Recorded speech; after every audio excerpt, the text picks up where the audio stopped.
السلام عليكم. الدكتور يسري جبر ده يحصل له حاجة لو ما جابش سيرة السلفيين اللي هم الوهابية على حد تعبيره في أي مكان أو في أي درس بيقول. وإنكار الوسائط كما تظهر هذه المقولة عند كثير من جهلة هذا العصر من الوهابية والسلفية، يقولون الله لا يحتاج للواسطة، إذا أنت لا تحتاج للواسطة. مقدمة صحيحة ونتيجة خطأ. الله لا يحتاج للواسطة لأنه غني، وأنت لا تحتاج للواسطة، هذه نتيجة خطأ من مقدمة صحيحة. لأن الذي يحتاج للواسطة هو المفتقر، هو الفقير، هو العاجز. أنا عاجز وفقير وجاهل وغافل، فأنا الذي أحتاج للواسطة، أما الله لا يحتاج لواسطة. أنا فعلا محتاج واسطة علشان تدلني على الطريق المستقيم، وهو النبي صلى الله عليه وسلم. لازم رسول يعرفني أوامر ربنا سبحانه وتعالى، ربنا أمرني بإيه ونهاني عن إيه. هذه الدعوة التي تقال على المنابر الآن دعوة كفر، تقال على منابر المسلمين، والمفروض أن المنابر تعلم الناس الإيمان. يقولون للناس الله لا يحتاج لواسطة، إذا أنت لا تحتاج لواسطة، الله قريب. إذا كان الله قريب فقال إذا سألك عبادي عني فإني قريب، فأثبت الواسطة قبل السؤال.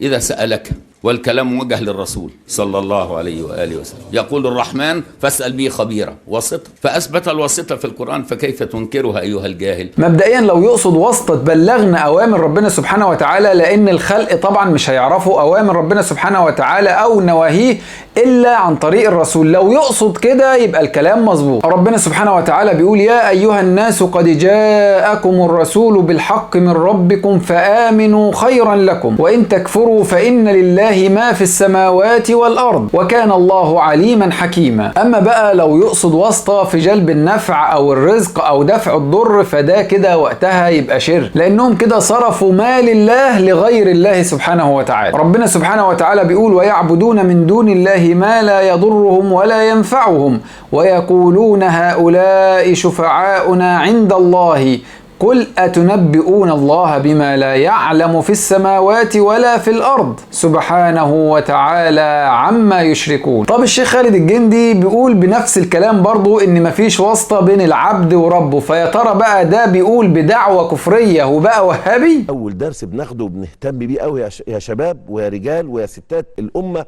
إن مفيش بينك وبين ربنا واسطة. ولو حطيت بينك وبين ربنا واسطة ولي أو ضريح أو شيخ أو، يبقى أنت بتكرر مأساة أهل الجاهلية التي جاء الإسلام للقضاء عليها. ربنا لا يحتاج إلى واسطة، ربنا لا يحتاج إلى نواب. ولما جاء الأعرابي إلى النبي صلى الله عليه وسلم وقال له هل الله بعيد فنناديه أم قريب فنناجيه؟ شوف الأدب، شوف الحوار. فنزل قوله تعالى وإذا سألك عبادي عني فإني قريب أجيب دعوة الداعي إذا دعان. بالتالي عليك أن تصحح عقيدتك أيها المسلم في زمان كله فتن تتعلق بالعقائد قبل العمل. واشوفكم على خير ان شاء الله الفيديو الجاي. السلام عليكم. ألست المصطفى خير البرايا وأكملهم جمالا وانتسابا، بنورك أشرق الإيمان فينا